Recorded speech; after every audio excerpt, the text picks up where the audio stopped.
The automotive market is changing rapidly. There's some huge technological advances that are happening and they're really threatening to change the way we think about transport. The challenge with this is that there are two markets in play, two automotive markets. One is the market that we know today, which is the development of the Model T Ford, effectively version 3000 of that. But the new market is one that's being driven by lots of the large tech companies, Google, Uber, Tesla, sort of sitting in the middle.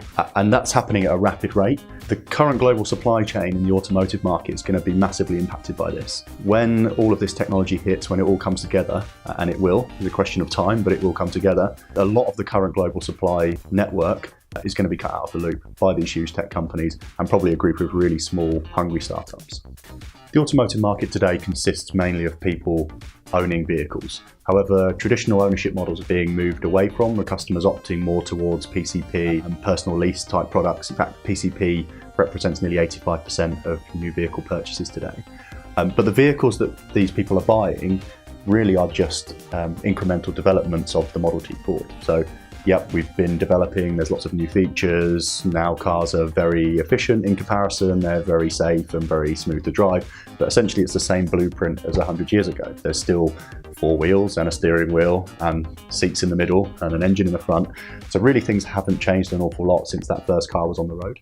So we are starting to see some of these new technologies coming into the market. In London, there's 1.7 million Uber riders. We're starting to see pockets of car sharing and car clubs appearing, but these are seen as sort of small technologies independent of anything else happening in the market.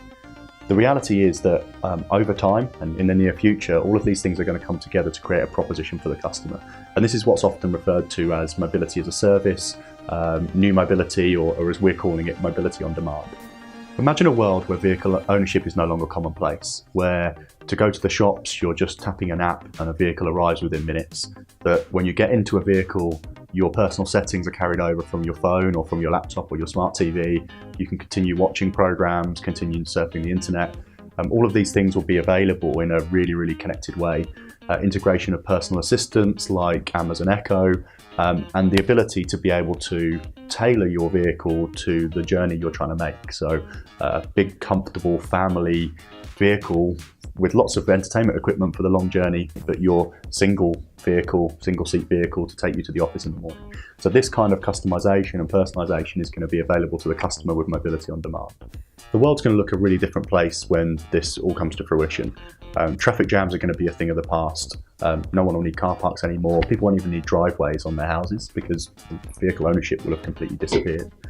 Safety is going to be dramatically improved because vehicles will be driving themselves and the human intervention and the human error is taken out of things.